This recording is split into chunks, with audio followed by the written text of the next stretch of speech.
खुलुमबाय लोगोफोर, गोजोन फुंबिलि बयनिसिमबो।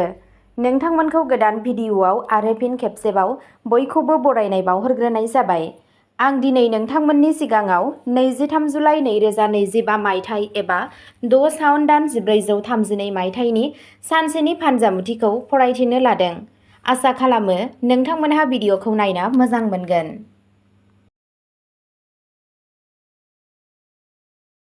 मेष राशि, खाफालआ दिनै नोंथांनि फारसे। जायखिजाया थाबथानाय हाबाफोरखौ दावगाहोनायाव नोंथाङा मख'जाथाव मदद मोनगोन। साहस आरो थुलुंगाया बांगोन। नोंथाङा खामानियाव गोसो होगोन आरो फिथायफोरा नोंथांनि नाजानायजों गोरोबगोन।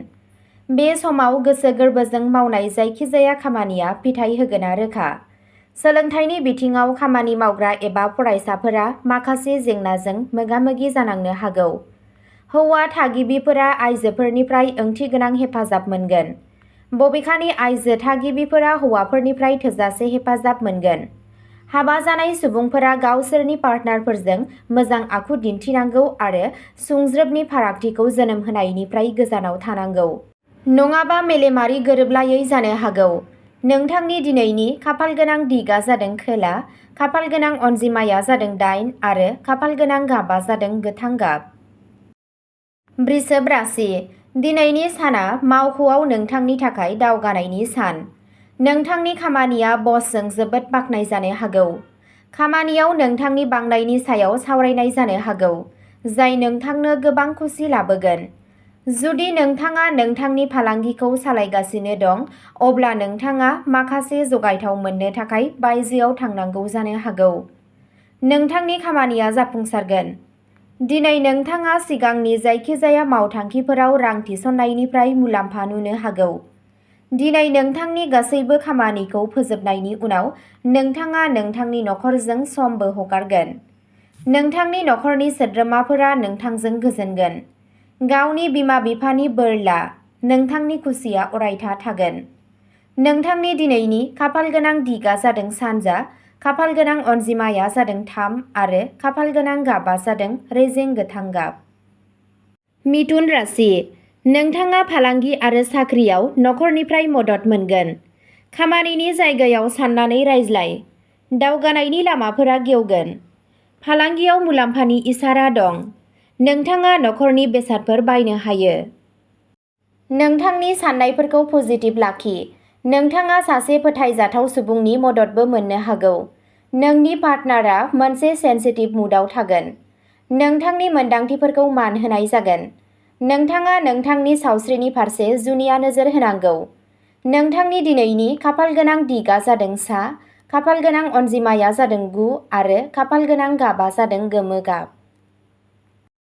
कर्क राशि, बेयो नोंथांनि थाखाय खाफालगोनां सम नङा। बिदा-फंबायफोरजों नांलायनायनि जाहोनाव नखरारि जिउआव दिदोमथि गैयै जानो हागौ। रमान्टिक सोमोन्दोफोरा जेरै दं बेबादिनो थागोन। जुदि नोंथाङा नोंथांनि बैसोगोराफोरखौ गोब्राब नाजानायजों सुफुंनो हायोब्ला, जुदि नोंथाङा नोंथांनि नोजोरखौ सोलायनो हायो आरो थार गोसोजों खामानि मावनो हायो, अब्ला नोंथांनि थाखो, बेथन आरो मुंदांखाया बांगोन। नोंथाङा राङारि मुलाम्फाबो मोननो हागौ। नोंथांनि दिनैनि खाफालगोनां दिगआ जादों सोनाब, खाफालगोनां अनजिमाया जादों 7 आरो खाफालगोनां गाबआ जादों रेजें गोथां गाब। सिंह राशि, दिनैनि साना नोंथांनि थाखाय मोनसे सरासनस्रा सान जागोन। नोंथाङा नोंथांनि खामानिनि गोनांथिखौ बुजिनांगोन। गिबियाव बै हाबाफोरखौ आबुं खालाम जाय दिनैनि गोनांथार जायो। नाथाय नोंथाङा नोंथांनि खामानिखौ फोजोबनायाव माखासे जेंनाफोरजों मोगा-मोगि जानो हागौ। नोंथाङा नोंथांनि हाबाफोरखौ जोबोद सोलोजों सामलायनांगौ। उन्दै गथ'फोरा गावसोरनि बिमा-बिफानिफ्राय माबा मोनसे खालामनो नारसिननो हागौ। बिसोरनि दाबिफोरखौबो आबुं खालामनो हायो।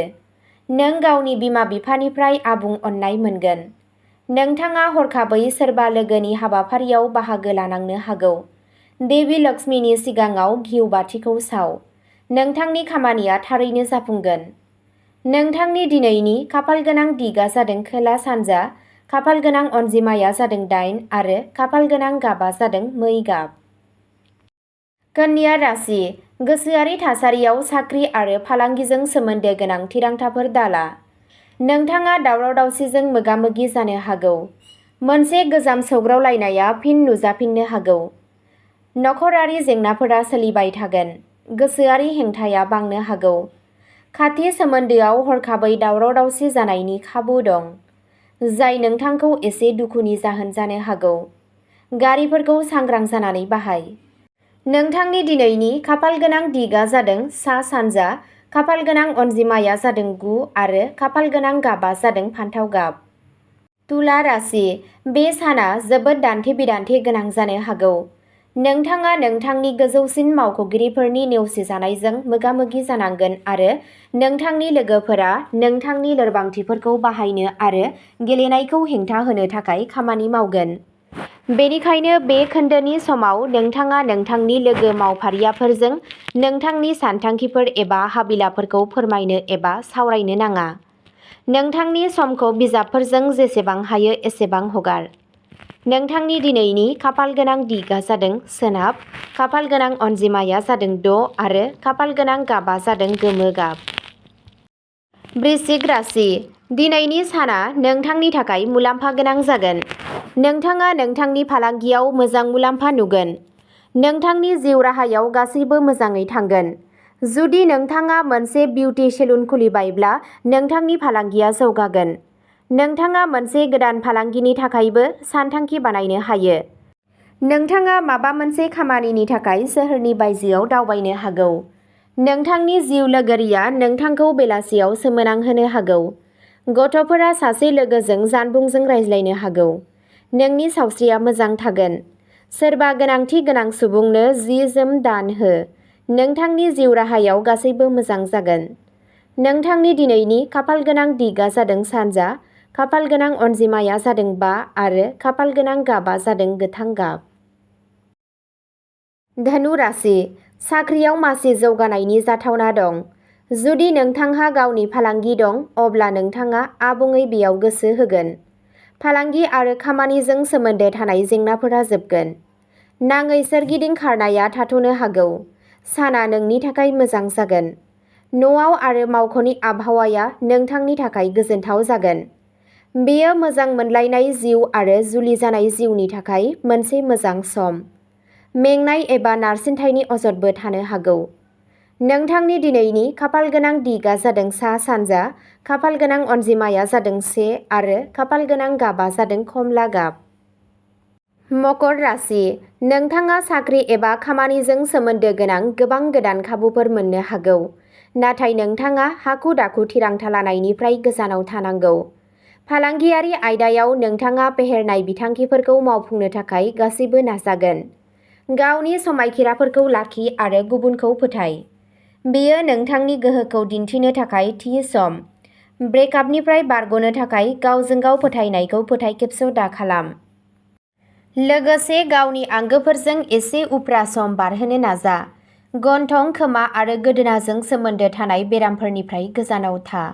गोब्राब नाजानाय आरो बावसोमनायजों फैबाय थानाय समाव नोंथाङा जायखौ लुबैयो बेखौ मोनफुंनो हागोन। नोंथांनि दिनैनि खाफालगोनां दिगआ जादों सा, खाफालगोनां अनजिमाया जादों 2 आरो खाफालगोनां गाबआ जादों गोथां गाब। कुम्भ राशि, दिनै नोंथाङा नोंथांनि सोमोन्दोफोरखौ बांसिन गोनांथि होगोन। नखराव गोजोननाय फैगोन।